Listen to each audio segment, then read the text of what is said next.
Até não muito tempo atrás, uma grande limitação do Data Studio era como que a gente conseguia criar funis dinâmicos utilizando taxa de conclusão ou de passagem entre os steps. E hoje, graças ao Blend Data, é possível termos essa visão. Então hoje a gente vai construir um funil dinâmico usando um gráfico de barra com a dimensão de página e vai aplicar nele a taxa de conclusão e vai ensinar como que você faz para calcular essa métrica. Então eu vou começar selecionando aqui um gráfico de barra.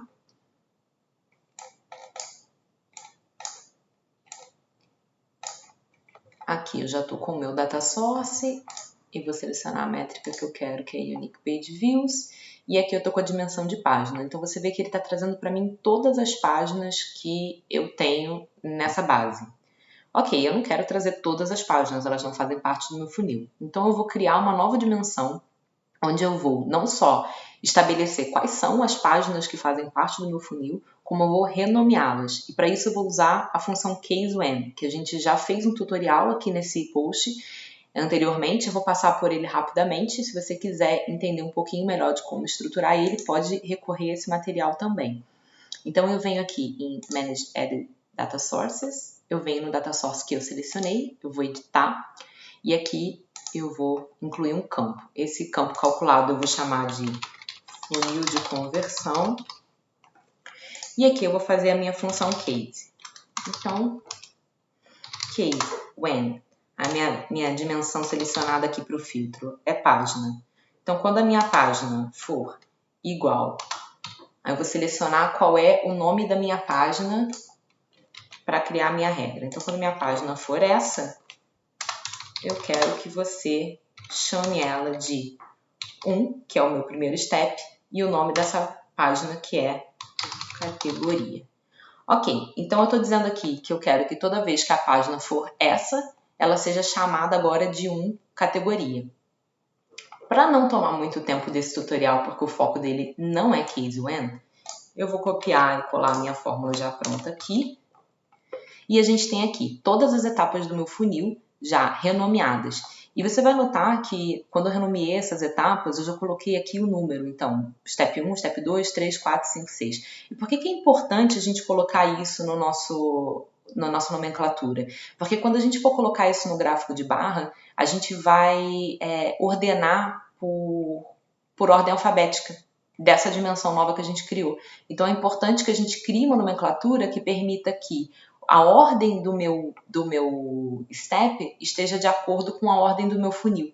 Porque muitas vezes o valor dessa dimensão nem sempre vai refletir um funil exato. Então, por exemplo, eu tenho uma etapa de cartão onde ela é opcional. Então, muitas vezes a quantidade de Unique Page Views dela vai ser menor do que essa etapa de confirmação. Então, ela vai acabar reordenando o meu funil como um todo. Então, eu quero já aproveitar para ordenar aqui. E para fechar essa função, eu digo que qualquer coisa que não seja nenhuma dessas páginas, eu quero que você chame de order. E eu vou encerrar minha função com end e salvar. Então, agora eu criei esse campo calculado chamado funil de conversão. Eu vou salvar, vou fechar aqui em cima. E vou voltar para o meu dashboard. E agora, ao invés de eu usar a dimensão de página, eu vou clicar aqui e eu vou selecionar essa nova dimensão que eu criei, que é o funil de conversão, que aparece agora na minha lista de conversões também. Ok, então eu tenho meu funil aqui lindo, maravilhoso. Só que tem duas questões. Eu preciso ordenar ele em ordem alfabética. Então eu venho aqui em Sort e eu vou selecionar que eu quero ordenar através do meu funil de conversão em ordem crescente. Então, ele vai colocar em ordem crescente de nomenclatura e não de valor aqui, senão teria selecionado a minha métrica. Mas eu selecionei a minha dimensão e coloquei em ordem crescente. Ok, o que está acontecendo de estranho aqui? Ele está aparecendo order para mim. Então, eu vou criar um filtro onde eu vou excluir tudo que for order, que são aquelas páginas que não fazem parte do meu funil e que eu não quis renomear aqui justamente por causa disso.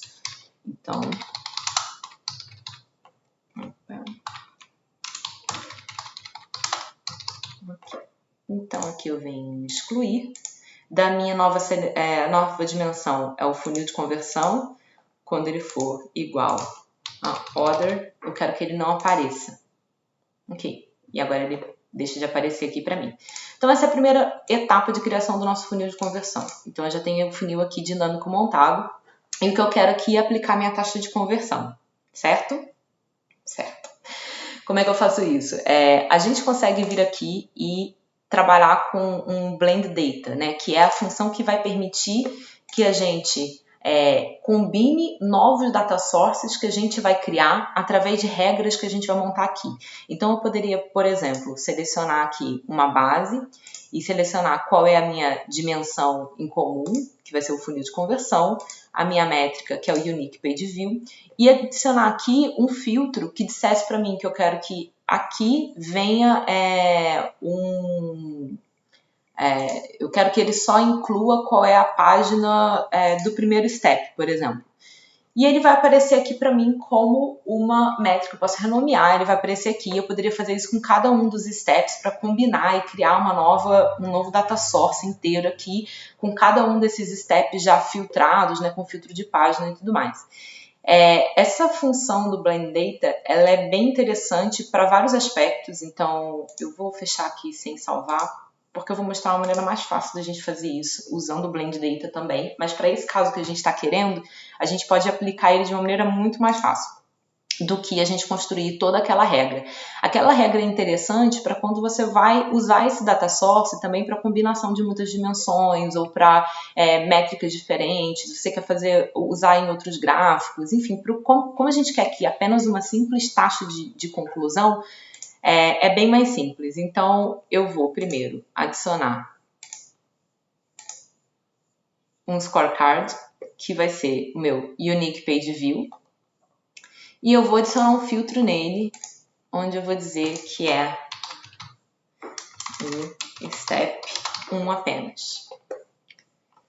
Então, eu vou incluir aqui o meu funil de conversão, e eu quero que ele seja... que ele contenha 1, porque na minha regra aqui não vai ter nenhum outro que vai conter essa numeração. Ok.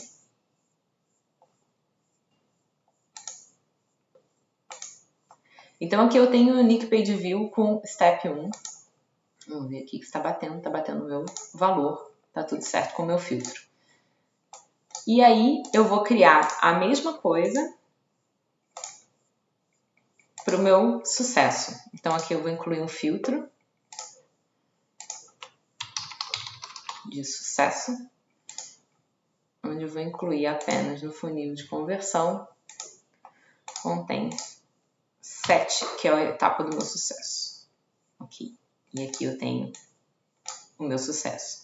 E como que eu quero saber qual é a taxa de conclusão, né? Então seria esse dividido por esse.